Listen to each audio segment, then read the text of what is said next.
Urinary incontinence is a condition that implies more than just leaking urine. It could spring up as something simple as I have this constant pressure, this desire to urinate that I just can't overcome. I'm using the restroom every hour on the hour. I'm leaking urine on the way to the restroom where I can't even make it to the restroom. I'm having bladder leakage with just lifting or, screaming at my kids. Simple stuff like that. So, words that we often might come across would be things like overactive bladder to define this condition, urge incontinence, implying I have a very strong urge to go, but I can't make it to the restroom.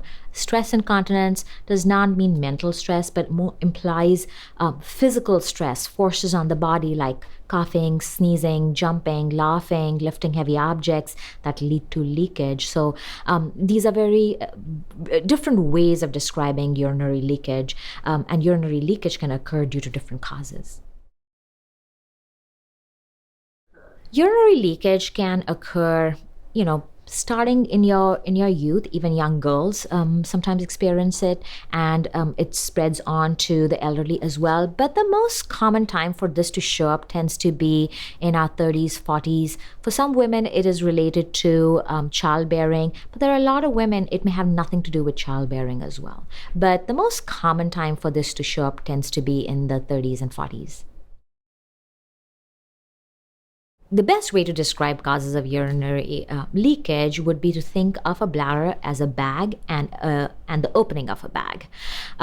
If there is a muscle that sits right at the opening of the bag, it's a little ring of muscle. When that muscle becomes lax or is not adequately closing tightly shut, that leakage will show up as leakage of urine with coughing, sneezing, jumping, laughing, any kind of high impact.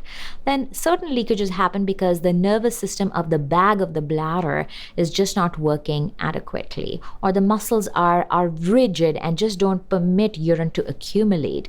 And that is called overactive bladder and may show up as constant desire to urinate, called urgency, frequency, using the restroom every hour on the hour, or urge incontinence, which means not even making it to the restroom, having leakage even before you actually sit on the commode.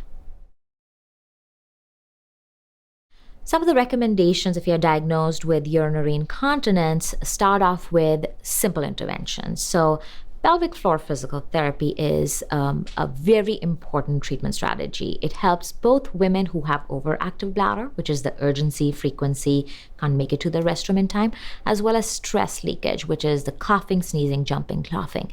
And the idea is not only to strengthen the pelvic floor muscle, but also to help you control those urges.